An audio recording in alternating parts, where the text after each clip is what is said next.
महाभारत की कई कहानियाँ हैं। उनमें से एक खास कहानी है ये, जहाँ श्री कृष्ण ने पांडवों की खुद की ही संतान का नाश कर दिया। आखिर श्री कृष्ण ने ऐसा क्यों किया? आइए जानते हैं इस अनोखी कहानी को।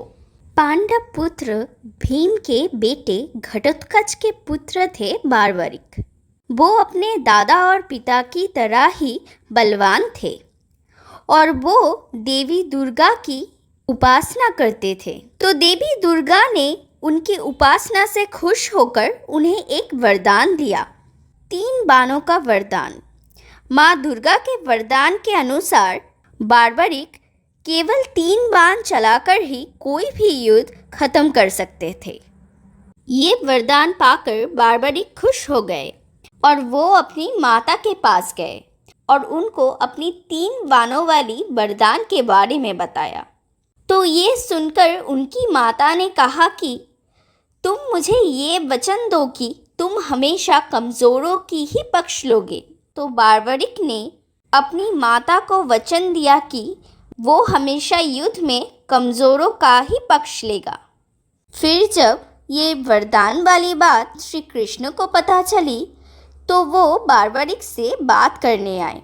तो श्री कृष्ण ने बार्बरिक से पूछा कि कैसे वो सिर्फ 3 बाण चलाकर ही पूरा युद्ध खत्म कर सकते हैं। तो बार्बरिक ने कहा कि पहला बाण चलाकर वो अपनी शत्रुओं को चिन्हित करेंगे, दूसरा बाण चलाकर उन चिन्हित किए गए मनुष्यों को भेद देंगे यानी मार देंगे, और तीसरा बाण शत्रु सेना के बीच में जाकर पूरी सेना का ही सर्वनाश कर देगा। तो ये सुनकर श्री कृष्ण ने बार्बरिक की परीक्षा लेने के लिए कहा कि सामने जो पीपल का पेड़ है उस पेड़ की सारी पत्तियों में छेद करके दिखाए। और जब बार्बरिक बाण चलाने के लिए तैयार हो रहा था तब श्री कृष्ण ने एक पत्ती अपने पैर के नीचे छुपा दी। बार्बरिक ने पहली बाण चलाई और सारी पत्तियों में चिन्ह बन गया और फिर वो बाण आकर श्री कृष्ण के पैर के इर्द गिर्द घूमने लगा।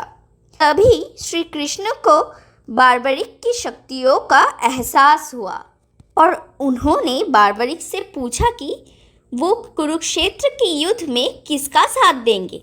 तो बार्बरिक ने अपनी माता को दिए हुए वचन के बारे में श्री कृष्ण को बताया कि वो युद्ध में केवल कमज़ोरों का ही पक्ष लेंगे।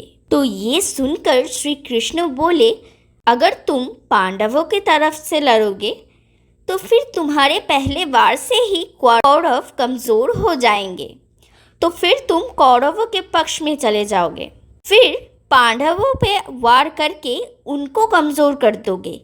इस तरह तो तुम दोनों पक्ष के बीच में झूलते ही रहोगे और अंत में सब मर जाएंगे, सिर्फ बचोगे तो तुम। तो इस धर्म युद्ध का क्या निर्णय होगा? फिर बार्बरिक ने श्री कृष्ण से पूछा कि आप ही बताइए वासुदेव कि मैं क्या करूं? मैं आपको गुरु मानता हूँ, आप जो कहेंगे मैं वही करूँगा। तो श्री कृष्ण ने कहा कि फिर तो तुम्हें मुझे गुरु दक्षिणा भी देनी पड़ेगी। तो बार्बरिक ने कहा कि आप जो चाहते हैं मैं वही दूंगा। तो श्री कृष्ण ने गुरु दक्षिणा के लिए बार्बरिक का सर ही मांग लिया और बार्बरिक ने एक पल में उनका सर काट के श्री कृष्ण को दे दिया। श्री कृष्ण ने बार्बरिक से खुश होकर कहा कि बार्बरिक तुम जो वरदान चाहते हो मैं तुम्हें वही दूंगा, मांगो जो मांगना है। तो बार्बरिक ने कहा कि हे वासुदेव, मैं ये महाभारत का युद्ध अपनी आँखों से देखना चाहता हूँ। श्री कृष्ण बोले, अवश्य तुम पूरा युद्ध बारीकी से देख पाओगे, और सिर्फ यही नहीं, तुम्हारी कमज़ोरों के लिए लड़ने की गुण के कारण तुम्हें हारे का सहारा खाटू श्याम के नाम से जाना जाएगा, और जो भी तुम्हारे पास अपनी मनोकामना बताएगा तुम वो पूरी कर पाओगे। इसके पश्चात श्री कृष्ण ने बार्बरिक का सर एक ऊंचे स्थान पर रख दिया।